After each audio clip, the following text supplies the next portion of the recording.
இப்ப நம்ம மக்கள் தொகை வீதத்துல பாத்தீங்கன்னா நிலம் நமக்கு இந்தியாவுல இருக்கிறதுல 4% தான் தமிழ்நாட்டுல இருக்கு. மக்கள் தொகைன்னு பாத்தீங்கன்னா 6% தான் இருக்கு. அதை கணக்குல எடுத்துக்கிட்டாங்கன்னாக்கி ஒண்ணுலயே நம்ம சீட்டு குறையும், இல்லைன்னா அது தமிழகத்துக்கு ஒரு மிகப்பெரிய பாதிப்பாக இருக்கு. இப்போ பாராளுமன்றத்துல முக்கியமான தீர்மானங்கள்லாம் கொண்டு வரும்போது நம்ம ஒண்ணுமே செய்ய முடியாதுன்னு ஆயிப்போம். அங்க ஒரு ஓட்டு தானே, ஒருத்தருக்கு ஒரு ஓட்டு. இப்ப அந்த எண்ணிக்கை தான் முக்கியமா. எதிர்கட்சியினுடைய பலம் கொஞ்சம் கூடுதலாக இருக்கிறதுனால கொஞ்சமாவது பாராளுமன்றத்துல பேச விடுறாங்க. அதனால இந்த மாநிலங்கள் யாரையுமே கேட்காம பாராளுமன்றத்துல ஏற்கனவே 848 இருக்கைகள் புதிய பாராளுமன்றத்துல போட்டாச்சு.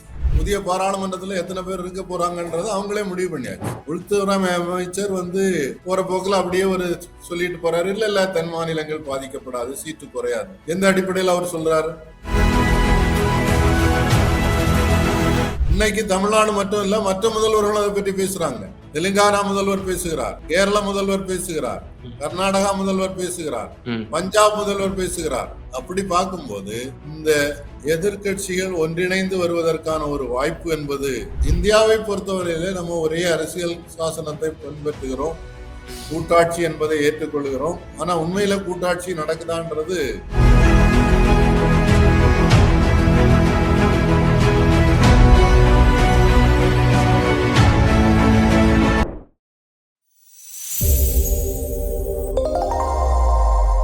தமிழ் நியூஸ் பார்வையாளர்களுக்கு அன்பு வணக்கம். இன்றைய சிறப்பு நேர்காணல் நிகழ்ச்சியில நம்மோடு இணைந்திருக்கும் சிறப்பு விருந்தினர் அரசியல் விமர்சகர் மரியாதைக்குரிய திரு தாமஸ் பிராங்கோ சார் தான் இருக்காங்க. சார் வணக்கம். வணக்கம். எப்படி இருக்கீங்க சார்?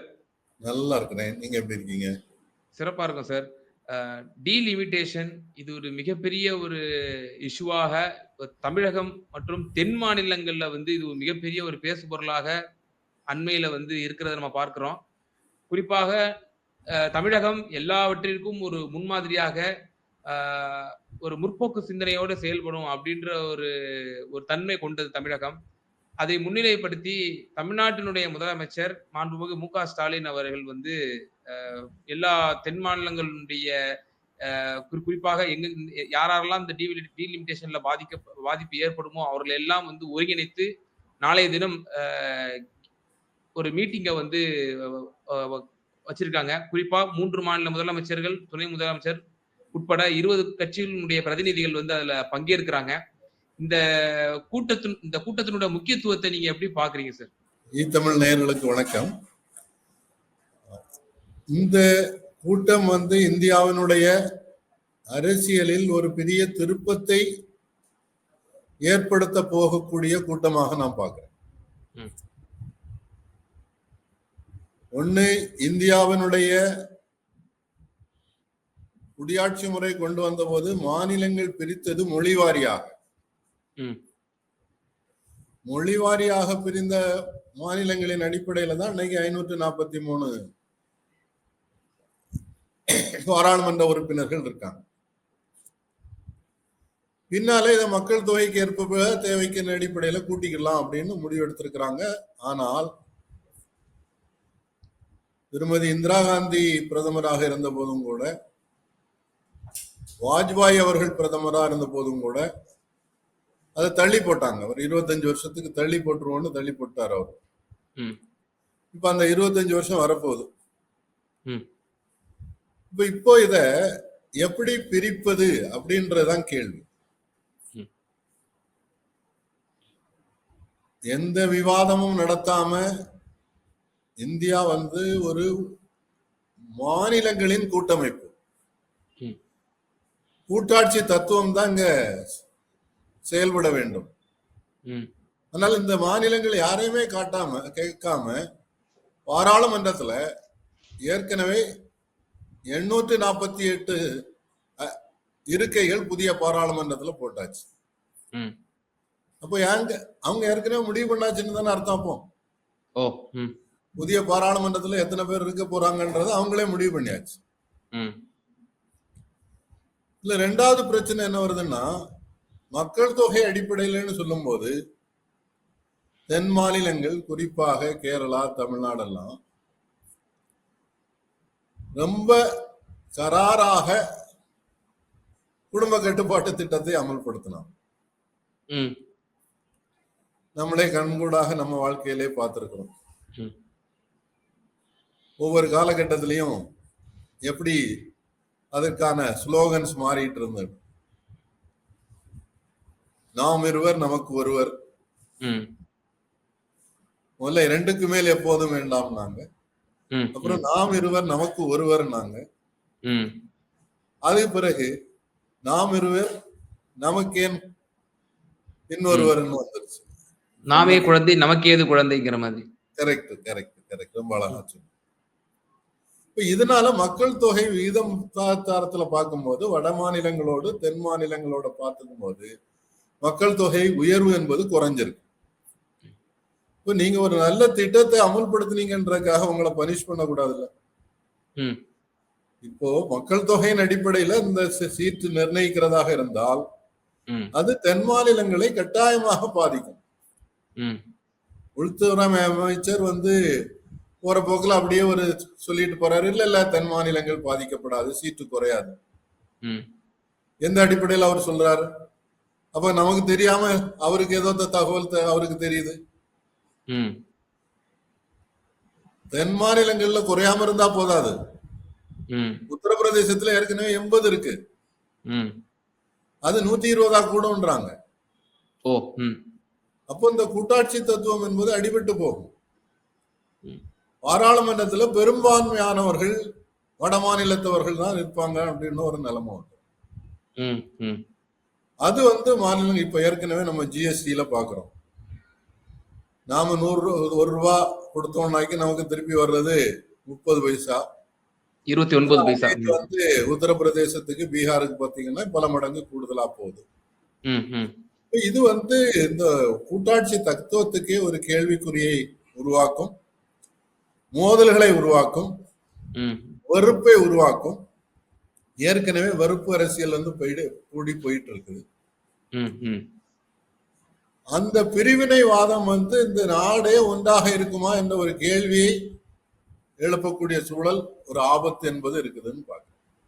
ம். ம். ம். அதனாலதான் நான் என்ன சொன்னேன்னா, இது ஒரு பெரிய மாற்றத்தை நோக்கிய கூட்டமாக இருக்குது. ம். ம். இந்தியாவினுடைய அரசியலையே மாற்றக்கூடியதாக. இதுல 2வது முக்கியமாக நான் சொல்ல விரும்புறது என்னன்னா, ம். நீங்க சொன்னீங்க இல்லையா, 20 கட்சிகளுடைய பிரதிநிதிகள் வர்றாங்க, மாநில முதல்வர்கள் வர்றாங்க, அவங்களுக்குள்ள ஒரு கருத்தொற்றுமை இருக்குது. ம். இப்ப இவங்க போட்டிருக்கிற திட்டம் ஒரு தவறான திட்டம்ன்றது தெரியுது. ம். ம். அந்த திட்டத்தை நீங்க கொஞ்சம் முன்னோக்கி பார்த்தீங்கன்னாக்கி தெரியும். ஹைதராபாத்ல சென்ற பாராளுமன்ற தேர்தல் நடக்கும்போது இப்போதைய உள்துறை அமைச்சர் அங்க தேர்தல் பிரச்சார கூட்டத்துல பேசுறார். ம். பேசும்போது 2040 ம். இந்தியாவில் உள்ள அனைத்து மாநிலங்களிலும் பாரதிய ஜனதா கட்சி ஆட்சியில் இருக்கும் அப்படின்னு சொல்றார். ம்ஹும். இருக்கணும்னு சொல்லல, ம். அதுக்கான முயற்சி செய்யணும்னு சொல்லல, ம். நேர்மாறாக என்ன சொல்றாங்க, இருக்கும் அப்படின்னு ஒரு முடிவை அனௌன்ஸ் பண்ணிட்டு போயிடுறாங்க. ஓ. அப்ப அதுக்கேற்றபடி அவங்க திட்டமிட ஆரம்பிச்சுட்டாங்கன்றது தெளிவா தெரியுது. ம். ம். அப்ப இவங்க செய்யக்கூடிய இந்த மறுபங்கீடு என்பது அதையும் உள்ளடக்கிய ஒரு திட்டமாகத்தான் நாம பார்க்கணும். இன்றைக்கு சென்ற தேர்தலுக்கு பிறகு ம். மாநில தேர்தல்கள் நடந்தும் போது என்னெல்லாம் பிரச்சனைகள் வந்ததுன்னு பார்த்திருக்கிறோம். ம். ம். தேர்தல் ஆணையத்துக்கு மேல ஏற்பட்ட குற்றச்சாட்டுகள் இருக்கு, வாக்காளர் எண்ணிக்கை எப்படி கூடிச்சுன்றது கேள்விகள் இருக்கு, ம். உச்ச நீதிமன்றத்துல வழக்கு நடந்துகிட்டு இருக்குது. அதே நேரத்துல அடுத்து வரக்கூடிய தேர்தல்கள்ல ம். இந்தியா கூட்டணி ஒண்ணு இப்ப இல்ல அப்படின்னு ஒரு விவாதம் நடந்துட்டு இருக்கு. ம். ம். ம். இந்தியா கூட்டணி அந்த தேர்தலோட முடிஞ்சு போச்சு. அதுக்கு பிறகு எல்லா இடத்துலயும் அவங்க கூட்டணி வச்சுக்கல. ம். ஹரியானாவுல, மகாராஷ்டிராவில எல்லாம் முழுமையான கூட்டணி இருக்கல. ம். அதை வச்சு இப்ப இந்தியா கூட்டணி இல்லை அப்படின்ற ஒரு இது. அப்போ ஒரு புதிய கூட்டணி வேணும்ன்றது இந்த நாட்டினுடைய மக்களுடைய அரசியல் தலைவர்களுடைய ஒரு தாகமாக இருக்குது. அது பல ஊடகங்கள்ல எழுத்துகள்ல வெளியே வர்றதை பார்க்கிறோம். ம். அந்த ஒரு தலைமை நாளை உருவாகும் என்பது எதிர்பார்க்கிறேன். ம்ஹ்ம். ஒரு புதிய கூட்டணி உருவாக போகிறது. ம். அதுக்கு தமிழகம் தலைமை தாங்க போகிறதுன்றதுதான் நான் நம்புறேன். ஓ! ம். இப்ப சார், இப்போ தொடர்ச்சியா தமிழகம் வந்து ஒரு முற்போக்கு சிந்தனையோடு என்னென்னலாம் அபாயத்தை முன்பே உணர்ந்து நம்ம வந்து தீவிர போராட்டங்களை முன்னெடுத்துட்டு இருக்கோம். குறிப்பா மத்திய சர்க்காருக்கு எதிராக இந்தி திணிப்புல இருந்து இப்போ மும்மொழி கொள்கையா இருக்கட்டும், எண்ணற்ற தமிழகத்துக்கு குந்தகம் விளைவிக்கக்கூடிய, மாநில சுயாட்சிக்கு பங்கம் விளைவிக்கக்கூடிய விவகாரங்கள் எல்லாம் தமிழ்நாடு தான் முதல்ல வந்து முன்னெடுக்கும். இப்போ இந்த விவகாரத்துல அ நம்ம ஒரு சில மாநிலங்கள் எல்லாம் நம்ம கூட்டு வச்சு இப்போ ஒரு மீட்டிங்க கண்டக்ட் பண்றோம். இது வந்து மத்திய அரசுக்கு நம்ம அழுத்தம் குடுக்கணும். இன்னும் ஒரு பார்ட் ஆஃப் இந்தியாவ வந்து இது புறக்கணிக்கக்கூடிய ஒரு விதமாக அமைந்துறக்கூடாதுன்னு ஒரு உயர்ந்த நோக்கத்துல நம்முடைய முதல்வர் செய்றாரு. பட் ஆனா, இது எந்த அளவுக்கு ஒரு இந்த போராட்டம் என்பது வெற்றி பெறும் அப்படிங்கிற ஒரு கேள்வி இருக்குல்ல சார். தொடர்ந்து பாரதிய ஜனதா 10 ஆண்டுகள் ப்ரூட்டல் மெஜாரிட்டில இருந்தாங்க. தற்போது மைனாரிட்டியாக இருந்தாலும் கூட, சில கட்சிகளினுடைய தயவில் அவர்கள் ஆட்சி செய்தாலும் கூட, அவர்கள் ஒரு ஸ்டெடியான ஒரு கவர்னன்ஸ் தான் நடத்திட்டு இருக்கிறாங்க. அந்த பாரதிய ஜனதாவினுடைய அந்த சர்வாதிகார போக்கிற்கு எதிராக இந்த மாநில கட்சிகள் எல்லாம் ஒரு சேர்ந்து வந்து அழுத்தம் கொடுத்து நமக்கான இந்த உரிமையை வந்து பெற்றுவிட முடியும் அப்படின்னு நீங்க நம்புறீங்களா சார்? நிச்சயமாக நம்புறேன். ம். இந்த அணுகுமுறையில தலைமை பண்புல ம். வந்திருக்கக்கூடிய மாற்றத்தை கண்கூடாக பார்க்கிறோம். ம். ம்.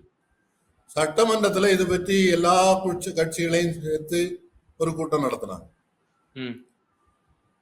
கட்சிகளுடைய பிரதிநிதிகளே இல்லாத கட்சிகளுக்கும் அழைப்பு கொடுத்தாங்க. ம். பொதுவா ஒரு லெட்டர் கொடுப்பாங்க, வந்தா சேர்த்துக்கிடுவாங்க, வரலன்னா விட்டுருவாங்க. ம். நான் வரமாட்டோம் என்று சொன்ன கட்சிகளுக்கு கூட திருப்பி 2வது லெட்டர் அனுப்பினார். ம். அது தீவிரத்தன்மையை உணர்ந்து 2 பேர் கலந்துகிடல, அது வேற. ம். அவருடைய முயற்சி, ம்.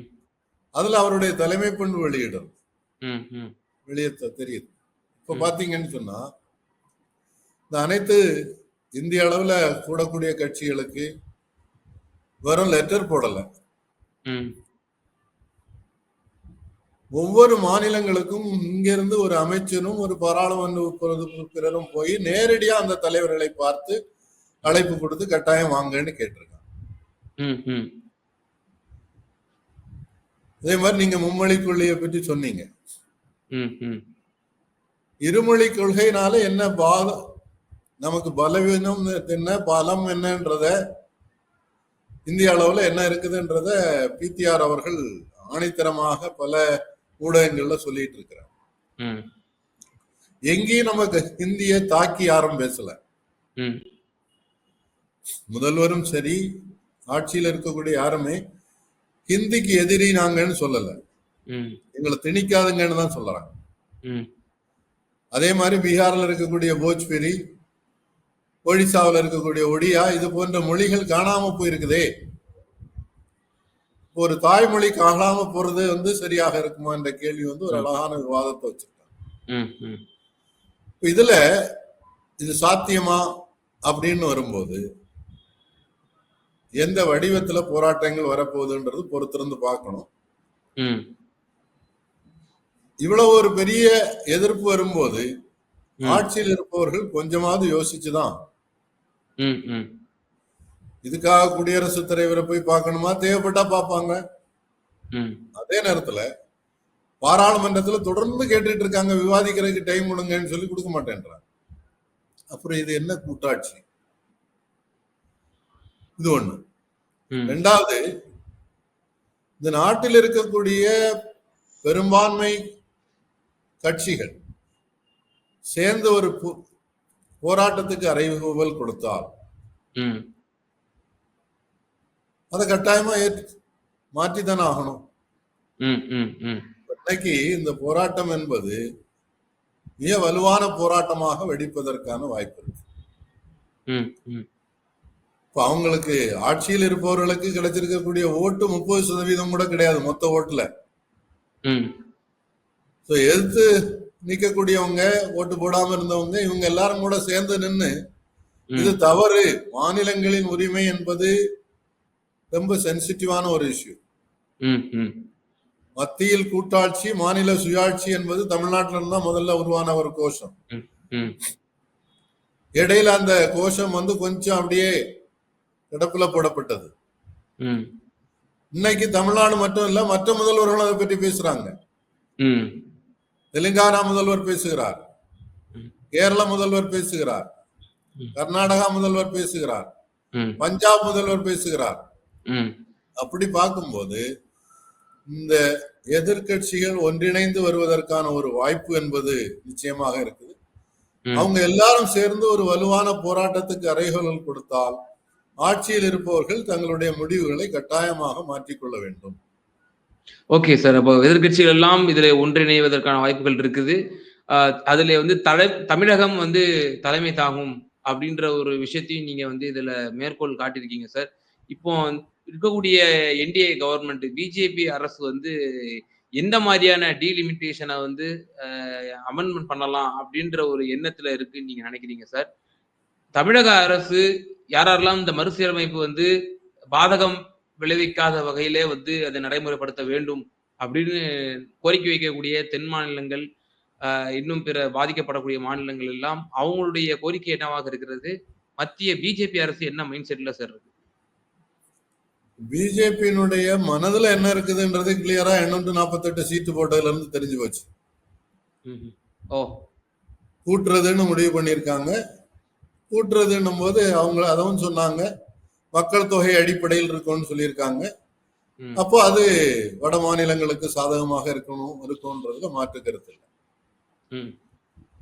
அதே நேரத்துல இப்போ எதிர்கட்சிகள் தரப்பை பொறுத்தவரையில தமிழகத்துல இருந்து முதல்ல வச்ச கோரிக்கை என்னன்னு சொன்னா, ஏற்கனவே 25 வருஷம் தள்ளி போட்ட மாதிரி இன்னொரு 30 வருஷம் கூட தள்ளி போடுங்க. என்ன அவசரம் இப்ப இதை கூட்டுறதுக்கு? அது ஒரு நியாயமான கோரிக்கையாக இருக்கு. அப்போ உடனடியாக அதை தள்ளி போட்டுட்டு அதுக்கு பிறகு நீங்க ஒருவேளை கூடுதல் பாராளுமன்ற உறுப்பினர்கள் நல்லது இருக்கிறது. இன்னும் ஒரு பாராளுமன்றத்துல இப்ப பாத்தீங்கன்னு சொன்னாங்க, உத்தரப்பிரதேசத்துல எல்லாம் ஒரு பாராளுமன்றத்துக்கு இருக்கக்கூடிய வாக்காளர்கள் எண்ணிக்கை என்பது பல லட்சம் ஆயிருது. எல்லாத்துலயுமே பல லட்சம் வருது. அந்தமான் மாதிரி உள்ள வட கிழக்கு மாநிலங்கள்ல தான், பாண்டிச்சேரியில இதுல வந்து வாக்காளர் எண்ணிக்கை குறைவாக இருக்கும். ஆனா மற்ற இடங்கள்ல பாத்தீங்கன்னு சொன்னா 20 லட்சத்துல இருந்து சில இடங்கள்ல 1 கோடி கூட ஒரு கான்ஸ்டிடுவன்சிக்கு இருக்கு. அப்ப அது போதாதுன்றத புரிந்து கொள்ளலாம். அப்படி செய்யும் போது இந்த எதிர்கட்சிகள்ல பல கட்சிகளும் வச்சிருக்கக்கூடிய கோரிக்கை என்னன்னு சொன்னா, நீங்க கூட்டுறதாக இருந்தா இதே விகிதாச்சார அடிப்படையில் கூட்டுங்க. இப்போ உத்தரப்பிரதேசத்துக்கு 10% கூட்டினால் தமிழ்நாட்டுக்கும் 10% கூட்டுங்க, பஞ்சாபுக்கும் 10% கூட்டுங்க. அப்ப மேல இருக்கக்கூடிய இப்ப இருக்கக்கூடிய நிலையில இருந்து மாற்றம் வராது. ஒரு சமநிலை என்பது அப்படியே தொடரும். இப்போ இந்த நிலைமையிலேயே நமக்கு எவ்வளவு பாதிப்பு நடந்துட்டு இருக்குதுன்னு நம்ம கண்கூடா பாக்குறோம். நிதி ஒதுக்கீடுல எவ்வளவு பிரச்சனைகள் இருக்குதுன்னு பாக்குறோம். பல நிதிகள் தடுத்து நிறுத்தப்படுகிறது என்பதை பாக்குறோம். குறைந்தபட்சம் இதையாவது கண்டினியூ பண்ணுங்க அப்படின்றதுதான் ஒரு முடிவாக இருக்க முடியும். பல நாடுகள்ல இந்த மாதிரி மறுசீரமைப்புகள் நடந்திருக்குது. அதுல மக்கள் கருத்து கேட்டு பாதிப்பு இல்லாம செய்தது. இப்போ சார், இப்போ தேசிய கட்சிகள் வந்து இப்போ இந்தியா கூட்டணிகள்லாம் இப்போ ஒன்றிணைந்து இது ஒரு இஷ்யூவா, மக்களுடைய இஷ்யூவா நம்ம வந்து கொண்டு போகணும், மத்திய அரசுக்கு வந்து நம்ம ஒரு நெருக்கடி கொடுக்கணும் அப்படிங்கிற நோக்கத்தோட இவர்கள் ஒன்றிணைந்தாலுமே கூட தேசிய கட்சிகள் எந்த அளவுக்கு வந்து இந்த எதிர்ப்புல வந்து பங்கு கொள்ளும்? குறிப்பாக காங்கிரஸ் கட்சி வந்து எந்த அளவுக்கு பங்கு கொள்ளும்? காங்கிரஸ் கட்சியும் பீமாறும் ஸ்டேட்ஸ்கள்ல வந்து ஒரு கணிசமான ஒரு வாக்கு சதவீதத்தை வைத்திருக்கிறது. அவர்களும் அங்க வந்து ஆட்சியை புரிஞ்சிட்டு இருக்காங்க. ராஜஸ்தான், மத்திய பிரதேஷ், சத்தீஸ்கர் போன்ற மாநிலங்கள் எல்லாம் ஆளுகின்ற கட்சிகளாக இருக்கிறாங்க. சோ அப்படிங்கிற பொழுது அவர்களால வந்து ஒரு மூர்க்கமான ஒரு முடிவும் எடுக்க முடியாத ஒரு சூழ்நிலை இருக்கும்ல சார், ஒரு பிரதான எதிர்கட்சியான இருக்கக்கூடிய நிலையில. அதாவது என்னுடைய நம்பிக்கை, என்னுடைய கருத்து என்பது காங்கிரஸ் நிச்சயமாக இதுல இந்த கூட்டு இயக்கத்தில் பங்கேற்கும். ஏற்கனவே தெலுங்கானா முதல்வர் ரேவந்த் ரெட்டி அவர்கள் பங்கேற்கிறார். அறிவிச்சிருக்கிறாரு. ம். ரெண்டாவது, காங்கிரசுக்கு தென் மாநிலங்களுக்கு மேல ஒரு பெரிய நம்பிக்கையும் இருக்கு. ம். அதுக்கு காரணமும் இருக்கு. 1978 இந்திரா காந்தி அம்மையார் அவசரகால சட்டம் முடிவிட்டு ஒரு ஆட்சி தேர்தல்ல வந்தபோது ம். வட மாநிலங்கள்ல முழுமையாக படுதோல்வி அடைந்தார்கள். ம். கொஞ்சமாவது சீட்டு கிடைச்சி அவங்கள தூக்கி நிறுத்தினது தென் மாநிலங்கள் தான். ம். அதனால காங்கிரஸ் அப்படி ஒரு குறுகிய கால கண்ணோட்டத்தோட பார்க்க மாட்டாங்க. நமக்கு அங்க ஜெயிக்குமா இங்க ஜெயிக்குமான்னு பார்க்க போறது இல்ல. ஒரு கூட்டு முடிவுக்கு கட்டாயமாக கட்டுப்படுவார்கள். இன்னைக்கு இருக்கக்கூடிய சூழ்நிலையில ஒரு கூட்டாட்சியை தவிர வேற வாய்ப்பு இல்லைன்றது எல்லாருக்கும் தெரியும். பாஜகவே நீங்க சொன்ன மாதிரி ஒரு கூட்டாட்சியை தான் நடத்திட்டு இருக்குது, தனியான ஆட்சியில இருக்க முடியல. காங்கிரஸ் இப்போ தனியா ஒரு ஆட்சி அமைக்கிறது என்பது சாத்தியம் இல்லை. ஒரு கூட்டணியாகத்தான் இருக்க முடியும். அது இந்தியா கூட்டணியில இருக்கக்கூடிய எல்லாரும் கூட இருப்பாங்களா இல்லையான்றது கேள்விக்குறி. ஒவ்வொருத்தருக்கும் அவங்கவுங்க சொந்த நலன்களும் சில நேரங்கள்ல மேல் நிக்குது. அதனால 1-2 பேர் ஒருவேளை ஒதுங்கி கூட இருக்கலாம். ஆனால் பெரும்பாலானவர்கள் இந்த கூட்டு இயக்கத்தில் பங்கேற்பார்கள். ஏற்கனவே தேசிய அளவுல நடக்கக்கூடிய விவாதங்கள் பார்க்கும்போது ரொம்ப கருத்துமிக்க ஆழமான விவாதங்களாக இருக்குது. ஒரு என்ன சொல்றது, வார்க்கடையில கடைவது போல ஒரு கடைதல் என்பது ஆரம்பிச்சது. இது ஒரு நல்ல முடிவுல போய் நிக்கும்னு நான் எதிர்பார்க்கிறேன். இப்போ தொகுதி மறுசீரமைப்பினால இப்ப தமிழகம் கிட்டத்தட்ட இப்போ லோக்சபாவுல 7.2% ஆஃப் கான்ட்ரிபியூஷன் நம்மளுடைய பிரதிநிதித்துவம் அங்க நிலைநாட்டப்படுது. ஸோ இப்போ மேபி இப்போ பாப்புலேஷன் வைஸ் அவங்க டீலிமிட்டேஷன் பண்ணாங்க அப்படின்னா அந்த பெர்சன்டேஜ் அது எந்த அளவுக்கு சார் நமக்கு ஒரு பாதிப்பை ஏற்படுத்தக்கூடிய ஒரு அபாயம் இருக்கு? நிச்சயமா அது ஒரு பாதிப்பை உருவாக்கும். காரணம், இப்ப நம்ம மக்கள் தொகை வீதத்துல பாத்தீங்கன்னா நிலம் நமக்கு இந்தியாவில இருக்கிறதுல 4% தான் தமிழ்நாட்டுல இருக்கு. மக்கள் தொகைன்னு பாத்தீங்கன்னா 6% தான் இருக்கு. அதை கணக்குல எடுத்துக்கிட்டாங்கன்னாக்கி ஒண்ணுலயே நம்ம சீட்டு குறையும், இல்லைன்னா மற்ற மாநிலத்துக்கு கூட நமக்கு கூடாமல் இருக்கும். அது தமிழகத்துக்கு ஒரு மிகப்பெரிய பாதிப்பாக இருக்கும். அதனாலதான் சொல்லுங்க. இல்ல இந்த 7.2ங்கிறது மேபி அந்த லெவல்லே இருந்தாலுமே கூட பிற மாநிலங்களுக்கு உயரக்கூடும் அப்படின்றீங்க. ஆமா, கட்டாயமா ஒன்ஸ் குறையக்கூடும். அப்படி இல்லை என்றால் அப்படியே அதே நிலையில இருந்தாலும் பிற மாநிலங்கள் நம்மளோட ஒப்பீடுகையில அதிகரிக்க கூடுன்றீங்க. ஆமா, இப்போ பாராளுமன்றத்துல முக்கியமான தீர்மானங்கள்லாம் கொண்டு வரும்போது நம்ம ஒண்ணுமே செய்ய முடியாதுன்னு ஆயிப்போம். அங்க ஒரு ஓட்டு தானே, ஒருத்தருக்கு ஒரு ஓட்டு. இப்ப அந்த எண்ணிக்கை தான் முக்கியமாகும். அந்த எண்ணிக்கை இன்னைக்கு போன தடவை இருந்த தடவை இந்த தடவை எதிர்கட்சியினுடைய பலம் கொஞ்சம் கூடுதலாக இருக்கிறதுனால கொஞ்சமாவது பாராளுமன்றத்துல பேச விடுறாங்க. இல்லைன்னா பேசக்கூட விடுறது இல்லையே. போன பாராளுமன்றம் எப்படி நடந்ததுன்னு பார்த்தோம் இல்லையா? அதனால இந்த கூடுதல் எண்ணிக்கை வர்றதுன்றது அவசியம். ரெண்டாவது, இந்தியா போன்ற ஒரு பல மொழிகளை, பல இனங்களை, பல கலாச்சாரங்களை கொண்ட நாட்டுல எல்லோருக்கும் ஒரு விகிதாச்சார ஒரு ரெப்ரசன்டேஷன் என்பது, பங்களிப்பு என்பது பாராளுமன்றத்துல கட்டாயமாக இருக்கும். குறிப்பாக சிறுபான்மையினருக்கு, தலித்துகளுக்கு கூடுதல் ரெப்ரசன்டேஷன் கொடுக்கணும். அப்படிப்பட்ட ஒரு சீர்திருத்தத்தை, தொகுதி பங்கீட்டை யோசிச்சா நல்லா இருக்கும். நீங்க கூடுதலா இன்னொரு பாயிண்ட் சொல்லிருக்கீங்க. சோ இந்த டீலிமிட்டேஷன் மூலியமா ரிசர்வ்டு தொகுதிகளும் நம்முடைய தென் மாநிலங்கள்ல கணிசமா குறைவதற்கான வாய்ப்புகள் இருக்கா சார்? ஆமா, மொத்த மக்கள் தொகையை குறையும் போது அவங்களுடைய வீதமும் குறையுது இல்லையா? அதனால குறையக்கூடிய பெரிய ஆபத்து இருக்கு. ரெண்டாவது, நம்ம இந்தியாவை பொறுத்தவரையில நம்ம ஒரே அரசியல் சாசனத்தை பின்பற்றுகிறோம், கூட்டாட்சி என்பதை ஏற்றுக்கொள்கிறோம். ஆனா உண்மையில கூட்டாட்சி நடக்குதான்றது இல்லைன்றதான் நாளுக்கு நாள் நிரூபிச்சுட்டு இருக்கான். ம், ம், ம், நான் சொன்னேன் இல்லையா, மற்ற நாடுகள்ல கூட இந்த மாதிரி சீரமைப்புகள் நடந்திருக்குதுன்னு போது ம், அந்த ம். மாநிலங்களுக்கு தான் முக்கியத்துவம் கொடுத்திருக்காங்க, அதிகார குவியலுக்கு முக்கியத்துவம் கொடுக்கல. இப்ப அமெரிக்காவில் பாத்தீங்கன்னு சொன்னா 50 மாகாணங்கள் இருக்கு, ம், 50 ஸ்டேட்.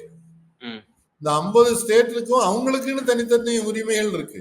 ம், ம், அவங்களால பல சட்டங்களை அமல்படுத்த முடியுது, ம், ம், வரி வசூலிக்க முடியுது, வரி குறைச்சிக்கிட முடியுது. ம், ம். பிரிட்டன்ல பாத்தீங்கன்னா லண்டன் மேயருக்கு இருக்கக்கூடிய அதிகாரம் நம்ம மாநில முதல்வருக்கு இருக்கிறத விட மிக அதிகமான ஓ. அதிகாரங்கள் இருக்கு. காவல்துறை உட்பட அவருடைய கட்டுப்பாட்டுல இருக்கு. ம், ம். இப்ப அந்த மாதிரி அதிகார பரவலை நோக்கி நம்ம போனோமே தவிர அதிகார குவியலுக்கு இது காரணமாக இருக்கக்கூடாதுன்றதுதான் என்னுடைய ம். ஓகே ஆழமான சார். இறுதியான ஒரே ஒரு விவகாரம். இப்ப நாளை தினம் மீட்டிங் நடக்க இருக்கு. நம்முடைய முதலமைச்சர் வந்து அது ஒருங்கிணைச்சிருக்கிறாரு. சோ இது வந்து நம்முடைய ஒரு கட்சி அரசியலாகவோ அல்லது இது ஒரு தேர்தல் அரசியலாகவோ வந்து முன்னெடுக்காமல் இது ஒரு ஒரு மாநிலத்துக்கான பிரச்சனை, மாநில சுயாட்சிக்கு ஒரு பங்கம் ஏற்படுத்தும் ஒரு பிரச்சனையாக நம்முடைய முதலமைச்சர் கொண்டு போயிருக்கிறாரு. இது அரசியல் ரீதியாக நம்முடைய முதல்வர் அவர்களுக்கு வந்து எந்த அளவுக்கு சார் இது ஒரு இந்திய அளவுல அவருக்கு ஒரு மிகப்பெரிய ஒரு பூஸ்ட் கொடுக்கும்னு நீங்க நினைக்கிறீங்க? நிறைவான கருத்து. ஏற்கனவே தமிழக முதல்வருக்கு அகில இந்திய அளவுல மரியாதை கூடிக்கிட்டே இருக்கு. ம். அவர் பல பிரச்சனைகளை வலுவாக எடுக்கக்கூடிய முடிவுகளும் அறிவிப்புகளும். இது ஒரு சின்ன குறுக்கீடு சார். சொல்லுங்க. நீங்கள் வந்து தேசிய அளவுல வந்து நம்முடைய முதல்வர் அவர்களுக்கு வந்து ஒரு மாண்பு கூடிட்டு இருக்கு அப்படின்னு சொல்றீங்க. ஆனால் நேஷனல் மீடியாஸ்ல எல்லாத்தையும் வந்து டிஎம்கே கவர்னன்ஸ் ஓவர் ஸ்டாலினுடைய ரெஜிம் வந்து முழுக்க முழுக்க பிரிவினைவாத சக்தியாகவே இருக்கு அப்படின்ற ஒரு சித்தரிப்பு வந்து நேஷனல் மீடியாஸ்ல எல்லாம் சொல்றாங்களே. இந்த ஈவன் இந்த மும்மொழி கொள்கை இஷ்யூஸ் அஸ் வெல் அஸ் இந்த டீலிமிட்டேஷன் இஷ்யூஸ் எல்லா இஷ்யூஸ்லயும் வந்து நம்மள குறிப்பா நம்மள வந்து பிரிவினைவாத சக்திகள் அப்படின்ற ஒரு முத்திரையை வந்து நம்ம மீது தொடர்ச்சியாகவும் குத்தப்படுது. அதுதான் யார் இந்த மீடியாவை வச்சிருக்கிறாங்கன்றது நீங்க கொஞ்சம் ஆழமா பாத்தீங்கன்னா தான் தெரியும். ம்ஹும். நேஷனல் மீடியா இன்னைக்கு யார் கையில இருக்கு? என்டிடிவி அடானிகிட்ட போயிடுச்சு. ம்ஹும். என்டிடிவி ஒரு காலகட்டத்துல ஒரு நடுநிலையாக நிறைய கருத்துக்களை விவாதிக்கக்கூடிய ஒரு இடமா இருந்தது. ம். ரவீஷ்குமார் தைரியமாக பல விஷயங்களை அரசியல் விமர்சனங்களோடு அழகா செய்துட்டு இருந்தாரு. ம். அவரை தாக்கு பிடிக்க முடியல, என்டிவியை விட்டு வெளியே போக வேண்டியது வந்துடுச்சு. ம். இன்னைக்கு அம்பானியினுடைய கையில, முகேஷ் அம்பானியினுடைய கையில 154 மீடியாக்கள் இருக்கு. ஓ. நான் சொல்றது நியூஸ் பேப்பர், ம். டிவி, ம். Social media, publications. ஓ. அப்போ தேசிய அளவுல வரக்கூடிய பல்வேறு டிவி விளம்பர செய்திகளா இருந்தாலும் சரி, பத்திரிகை செய்திகளாக இருந்தாலும் சரி, இது ஒரு சிலருடைய கையில் இருக்கு.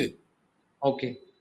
அவங்க ஆளுங்கட்சிக்கு ஆட்சியா ஆதரவாளர்களாக இருக்கிறதுனாலையும் ஆளுங்கட்சியிலிருந்து ஏராளமான சலுகைகளை பெறுவதாலையும் உண்மைகளை விவாதிக்கல. ம். ம். ம். அதே நேரத்துல நீங்க நேஷனல் மீடியான்னு சொல்றீங்க இல்லையா, அந்த நேஷனல் மீடியாவில் இன்னைக்கு ஆல்டர்னேட் மீடியா டெவலப் ஆயிருக்குது. ம். ஒயர்ல என்ன டிஸ்கஷன் வருதுன்னு பாருங்க, ம். ஸ்க்ரோல்ல என்ன டிஸ்கஷன் வருதுன்னு பாருங்க, நியூஸ் மினிட்ல என்ன டிஸ்கஸ் வருதுன்னு பாருங்க, நியூஸ் கிளிக்ல என்ன டிஸ்கஷன் வருதுன்னு பாருங்க. ம். ம். அந்த மீடியா எல்லாம் வந்து மெயின் ஸ்ட்ரீம்னு சொல்லாமல் இருக்கலாம், ஆனா அவங்க குறைந்தபட்சம் கோடி மீடியான்னு அவங்கள சொல்ல முடியாது. ம்ஹும். கோடி மீடியான்னு சொல்றது யாரு? அந்த மீடியா ஒரு சிலருடைய மடியில் இருக்கிறதுன்றதான் கோடி மீடியான்னு சொல்றது. ம். ம். ம். அப்போ பெரும்பான்மையான மீடியா கம்பெனிகள் அப்படி இருக்கிறதுனால அந்த மாதிரி விமர்சனங்கள் கொஞ்சம் எழுதுவாங்க. ம். ம். ஆனா நீங்க ஒட்டுமொத்தமாக எல்லாத்தையும் பாத்தீங்கன்னு சொன்னா ஒண்ணு செய்யுங்க. இப்பதான் குரோக் ரொம்ப காமனா வந்துடுச்சு. ம். குரோக்ல ஒரு கேள்வி போட்டு ம். ஸ்டாலினுடைய மதிப்பு கூடி இருக்கா குறைஞ்சிருக்குதான்னு பார்த்து வேணா போட்டு பாருங்க. ம். இந்த காலகட்டத்துல நான் ம். சோசியல் மீடியாவையும் கவனிக்கிறேன், மெயின் ஸ்ட்ரீம் மீடியாவையும் படிக்கிறேன், ம். இந்தியா முழுவதும் டிராவல் பண்றேன், பலரோட கலந்துரையாடவும் செய்றேன். ம். நான் பார்க்கிறது என்னன்னு சொன்னா தமிழகத்துக்கும் தமிழக முதல்வருக்கும் ஒரு மரியாதை என்பது அதிகரித்து கொண்டு வருகிறது. ம், ம், ம். இது தேசிய அளவுல ஒரு நல்ல மாற்றத்தை கொண்டு வருவதற்கு வழிவகுக்கும் அப்படின்னு தான் என்னுடைய நம்பிக்கை. ம், ம், ம். இது நாளைய ஒரு மிகப்பெரிய கூட்டம் பூஸ்ட் ஒரு பெரிய கொடுக்குன்றீங்களா சார்? பலனுள்ளதாக இருக்கும். தேசிய அளவுல நம்முடைய முதல்வர் அவர்களுக்கு வந்து அவருடைய ஒரு மிகப்பெரிய ஒரு பூஸ்ட் கொடுக்கும்னு நீங்க கருதுறீங்களா சார்? நிச்சயமாக எப்படி காமராஜர் ஒரு காலகட்டத்துல ம், ம், இந்த நாட்டினுடைய பிரதமர் யார் இருக்கணும்ன்றதை தீர்மானிக்கிறவராக இருந்தாரோ ம், ம், அதே மாதிரி தமிழக முதல்வர் இருக்கிறார். ம், அந்த சூழ்நிலையை நோக்கி சென்று கொண்டிருக்கிறோம். ஓகே. ம், அவர் பொறுப்புக்கு வர்றாரா இல்ல இன்னொருத்தருக்கு பொறுப்பு கொடுக்கிறாரா, யாரை அடையாளம் காட்ட போகிறார் என்பதெல்லாம் இந்த ம், அரசியல் மாற்றத்தில் நிச்சயமாக நடக்க போகுது. ம், ம். தமிழகத்துக்கு நிச்சயமான ஒரு பெரும்பங்கு அடுத்த தேர்தல்ல இருக்கும். அடுத்த தேர்தலுக்கு முன்னாலேயே கூட கூட்டணிகள் மாறலாம். எந்த மாற்றங்களும் வந்தாலும் அதுல தமிழகத்துக்கு ஒரு முக்கிய பங்கு இருக்கும். திரு மு க ம். ஸ்டாலின் அவர்களுக்கும் பங்கு இருக்குன்னு நினைக்கிறேன். Okay sir.